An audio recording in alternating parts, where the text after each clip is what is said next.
Lesson number 7 cognitive development and language 4 के साथ आप सबको आइडिया क्लब में खुशामदीद। आज की इस वीडियो में हम बात करेंगे इरिक एरिक्सन की डेवलपमेंट की थ्योरी की।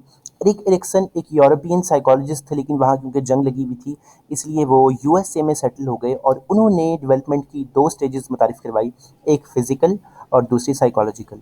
साइकोलॉजिकल डेवलपमेंट की टोटल 8 स्टेजेस इन्होंने डिफाइन की है। उन 8 स्टेजेस को समझने से पहले हमें पहले समझना पड़ेगा डेवलपमेंटल क्राइसिस क्या होता है। डेवलपमेंटल क्राइसिस का मतलब है कि जैसे जैसे आप डेवलप कर रहे होते हैं, जैसे जैसे आपकी डेवलपमेंट हो रही होती है, तो हर एक स्टेज पर आपको एक खास प्रॉब्लम का सामना करना पड़ता है।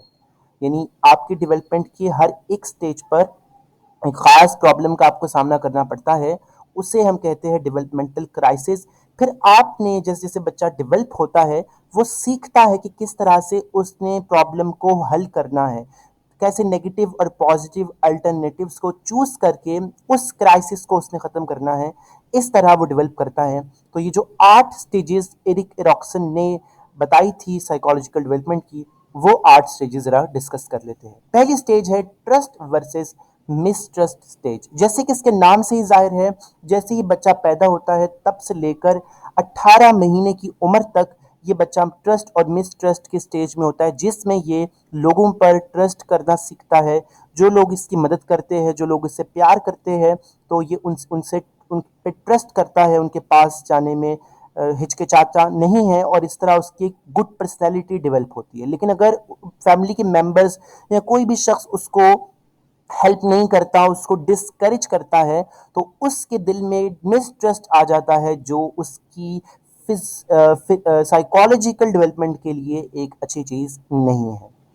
इसके बाद 18 महीने से लेकर 3 साल की उम्र तक दूसरी स्टेज होती है autonomy versus doubt slash shame stage. इसमें बच्चा जो है वो अपने आप को आज़ाद करने की कोशिश करता है, आज़ाद रहने की कोशिश करता है, खुद खाना खाने की कोशिश करता है, खुद कपड़े बदलने की कोशिश करता है, खुद वॉशरूम जाने की यूज़ करने की कोशिश करता है। और अगर वो ऐसा नहीं कर पाता तो वो शर्मिंदा महसूस करता है, शर्मिंदगी महसूस करता है। इसके बाद 3 साल से लेकर 6 साल की उम्र तक की स्टेज होती है इनिशिएटिव एंड गिल्ट स्टेज। इसके जैसे नाम से जाहिर है, बच्चा जो है वो इनिशिएटिव्स लेता है, खुद करने की कोशिश करता है और पहल करने की कोशिश करता है काम में। और अगर वो पहल जब वो कर लेता है, उसके बाद पहल करने के बाद वो शर्मिंदगी महसूस करता है कि शायद मैं काश मैं पहल ना करता। तो ये उम्र 3 से 6 साल की दरमियान में होती है। इसके बाद 6 साल से लेकर 12 साल के दरमियान का जो 6 साल अरसा है, इसमें इंडस्ट्री वर्सेस इंफीरियॉरिटी स्टेज होती है।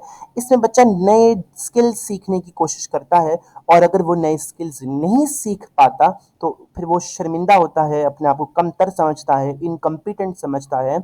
आमतौर पर साइकिल चलाना, कंप्यूटर सीखना, मोबाइल चलाना, इस उम्र में लोग चलाना नए स्किल्स सीखते हैं बच्चे। आइडेंटिटी वर्सेस कंफ्यूजन स्टेज, ये स्टेज एडोलेसेंस यानी बलूगत के फौरन बाद शुरू हो जाती है और इसमें बच्चा जो है वो रिलेशनशिप कायम करना सीखता है, किस तरह से किससे उसने बात करनी है, किससे उसने दोस्त बनाना है। तो वहाँ पर आइडेंटिटी वो चेक करता है, क्या इस बंदे से मैं फ्रेंडशिप कर रहा हूँ, जेंडर की प्रॉब्लम तो नहीं आ रही, पॉलिटिकल हमारे जो रवैये है वो सेम है ये नहीं है, रिलीजन बेस अगर हम अ, एक ही रिलीजन के दोस्त बनने चाहिए या फिर मुख्तलिफ रिलीजन के दोस्त बना सकता हूँ। तो यहाँ पर बच्चा जो है वो कंफ्यूज रहता है अपनी आइडेंटिटी को लेकर। इसके बाद जो स्टेज शुरू होती है वो होती है इंटीमेसी वर्सेस आइसोलेशन स्टेज। ये स्टेज जो है इसमें लव रिलेशनशिप्स बनने शुरू होते हैं। जो यंग एडल्ट होते हैं वो इंटीमेट रिलेशनशिप डेवलप करते हैं और अगर वो ऐसा नहीं कर पाते तो फिर वो अपने आप को अकेला समझते हैं, आइसोलेटेड समझते हैं। इसके बाद मिडिल एडल्टहुड में जो 7वीं स्टेज शुरू होती है वो होती है जनरेटिवली वर्सेस स्टैग्नेशन स्टेज। इसमें जो बंदा है वो अपने आप को अब गाइडर समझता है, मेंटोर समझता है कि वो दूसरों को अब चीज़ें सिखाएगा और वो अब खुद कुछ भी सीखना नहीं चाहता, जैसे पेरेंट्स होते हैं। इसके बाद आखिरी स्टेज जो एरिक एरिक्सन की थ्योरी की है वो है ego integrity versus despair stage. इस स्टेज में ये लेट एडल्टहुड स्टेज है जिसमें इंसान अपने पूरे पास्ट लाइफ को देखता है और उसको एक्सेप्ट करता है जो उसमें कीमती चीज़ें थी, अब इस तरह करने से उसको एक सेटिस्फिकेशन आती है, फुलफिलमेंट आती है, और अगर वो ऐसा नहीं कर पाता तो वो फिर उदास और परेशान हो जाता है। तो ये सारी की सारी स्टेजेस में एक बात आपको बतानी बड़ी इंपॉर्टेंट है, वो ये कि ये सारी स्टेजेस कहीं ना कहीं आपस में लिंक्ड है। ज़रूरी नहीं है कि एक स्टेज ख़त्म होगी तो दूसरी स्टेज शुरू होगी। कई दफ़ा 2-3 स्टेजेस एक साथ चलना शुरू हो जाती है। हालाँकि उसने एक उम्र का ख़ास दिया है, लेकिन उसके बावजूद भी ऐसा होता है। मैं एक और बात यहाँ लिखी हुई मेंशन कर देता हूँ, वो ये कह रहा है कि अगर कोई भी अपनी स्टेज में अचीवमेंट हासिल नहीं कर पाता, तो फिर वो अपने आप को अनसक्सेसफुल समझता है और फ्रस्ट्रेशन समझता है। लिहाजा टीचर को, एक अच्छे टीचर को पढ़ाते हुए इस चीज़ का ख्याल रखना चाहिए कि उसके बच्चे किस डेवलपमेंटल स्टेज से गुजर रहे हैं, फिर उस स्टेज के मुताबिक उसी स्टेज को मद्देनजर रखते हुए पढ़ाना चाहिए। इस चैप्टर के आखिर में आपको एक दो नए कॉन्सेप्ट दिए जा रहे हैं, एक है सेल्फ कॉन्सेप्ट का, एक है सेल्फ इस्टीम का कॉन्सेप्ट। सेल्फ कॉन्सेप्ट का जो मेन आइडिया है वो ये है कि आप अपने बारे में क्या सोचते हैं, ये सेल्फ कॉन्सेप्ट है। यानी मिसाल के तौर पर, मैं स्ट्रांग हूँ, मैं कमज़ोर हूँ, मैं अच्छा स्टूडेंट हूँ, मैं बुरा हूँ, ये सारी के सारी एग्जांपल्स है सेल्फ कॉन्सेप्ट की।